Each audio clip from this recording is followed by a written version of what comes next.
Welcome back into the Bettor Half Hour, my favorite segment where we bring you veterans in the sports betting space that are winning more than they're losing. You've seen this man on my show, on the Betting Exchange. He's all over PicksWise and SiriusXM. My guy, Adam Ronis, back in the building. Adam, great to be with you, my friend.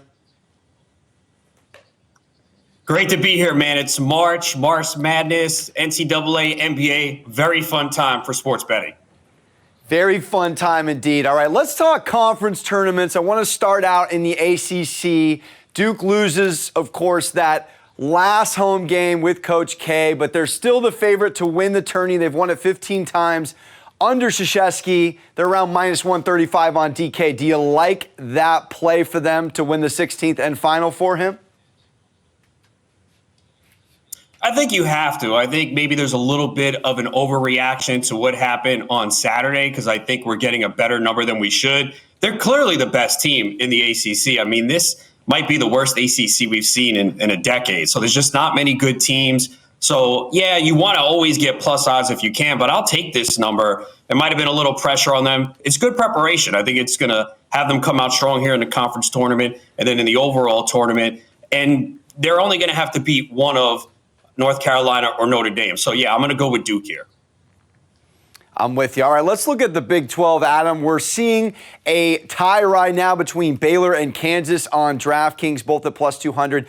Is it worth a value play to take either Texas or Texas Tech? Or are you going with one of the favorites?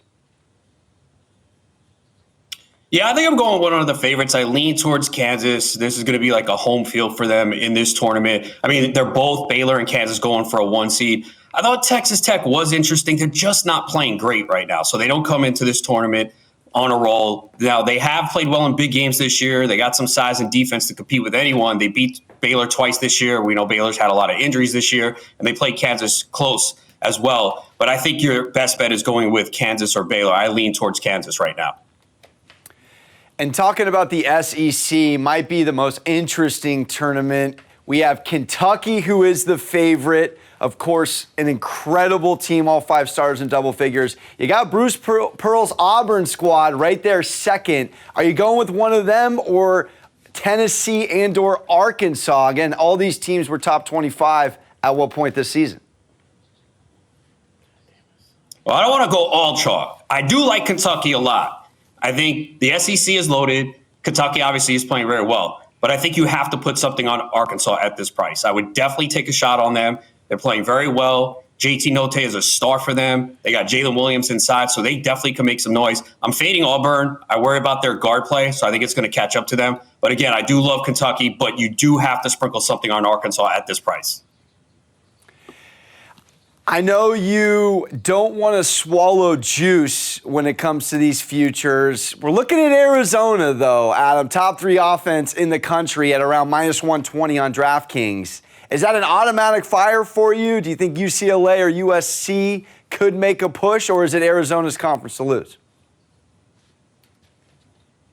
It is their conference to lose, but I think you can go with UCLA at that price. You know, they're experienced. They made that Final Four run last year. They should make it to the championship game, and then all you need to do is, get hot, shoot the ball well against Arizona. They've already beat them once this year. They split the season series. So, yeah, Arizona clearly is the favorite here, but UCLA definitely has a shot here. Let's look at the Big East. Providence finishing 11th in the country, though they're third to win this tournament behind Villanova, Jay Wright's club, 4 of their 5 starters in double figures, and then UConn, who a lot of bettors like. Do you think this is properly placed on a futures note, or do you feel like the Providence plus 450 could be a solid value play?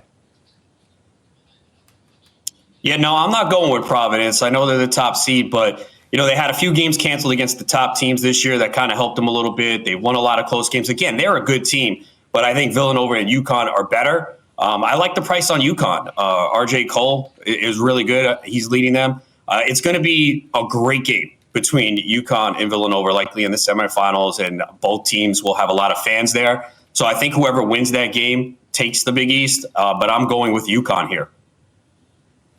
All right, let's switch to the NBA, Adam. This Suns team just 2-3 in their last 5 without Chris Paul. Booker's missed a few.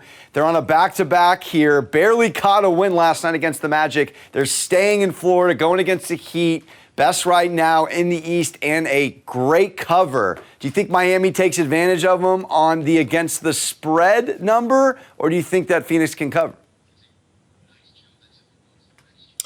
I'm going to lean towards Miami. Devin Booker is going to play. Don't know about Cameron Johnson. So obviously the Suns missing a couple players recently. That's why they haven't won as much. They should have beaten Milwaukee. That was a bad beat if you had the Suns getting the points the other day.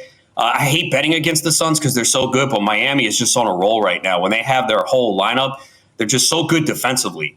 They play at a slow pace. They've held opponents to 107 points or fewer in 4 of the last 5 games. They're 5th in defensive efficiency. So I like Miami in this spot. When they have Butler on the court and Bam Adebayo and Tyler Hero, they're really difficult to beat. So I lean towards Miami, and I hate betting against the Suns because they're so good. I hear you, but back-to-back full-strength Heat squad. Probably got to do it. Maybe even a little double result for Miami. Let's talk about your overall plays for tonight or the conference. Do you like any NBA or NCAA basketball this evening or next couple days? Yeah, NBA tonight, I like the over 239.5 on the Bucks Atlanta. I know that is a very high number, but the Bucks are rolling offensively right now, putting up over 140 last night, at least 130 points in 3 of their last 5, averaging 128 over the last 5. And Atlanta just can't stop anyone. They have been one of the biggest disappointments this year, 27th in defensive efficiency. And the Bucks defense is just not what it was last year. That's the biggest problem for them. They're middle of the pack in defensive efficiency. They've been giving up a lot of points. I mean, the Bucks have gone over in 8 of the last 10, 16 of the last 21. So when you have Giannis Antetokounmpo, Chris Middleton, and Drew Holiday playing, like, they're really tough to slow down. They're making a push towards that 1 seed, and Atlanta just can't stop anyone. And I expect Atlanta to be better. They're coming off a disappointing loss to Detroit in overtime. Trae Young had a bad game shooting. I expect him to have a better night. So Atlanta will put up enough points. And Milwaukee obviously is going to put up a lot. So I see this going over. And I like Marcus Smart over 18.5 points and assists. Great play here against Charlotte tonight. They're fast-paced. They don't play a lot of defense. And we know Jason Tatum and Jaylen Brown getting a lot of the headlines right now. But Marcus Smart has played very well lately. He's been getting 7-8 assists per game. And all we need him to do is score 10 to 12 points. And he's been shooting it well from three-point range as well. Great insight there. I'm tailing both of those after that breakdown. All right, we'll get you out of here with this, Adam. Blockbuster trade in the NFL. Russell Wilson from the NFC to the AFC. We saw their divisional odds move to second favorite behind the Chiefs and their Super Bowl odds cut in half. Do you think that the Broncos, though, in comparison to page 2 yesterday with Aaron Rodgers coming back to the Packers, are in a better position than Green Bay, or are you still thinking that Green Bay is primed for a Super Bowl run between these two? It's a complete overreaction. There's no way Denver's in a better spot. Green Bay is in an awful division. They run that division. They have basically the same team back. And look at the quarterbacks in the NFC. There's not many. They're all in the AFC. No, Green Bay's in a way better spot.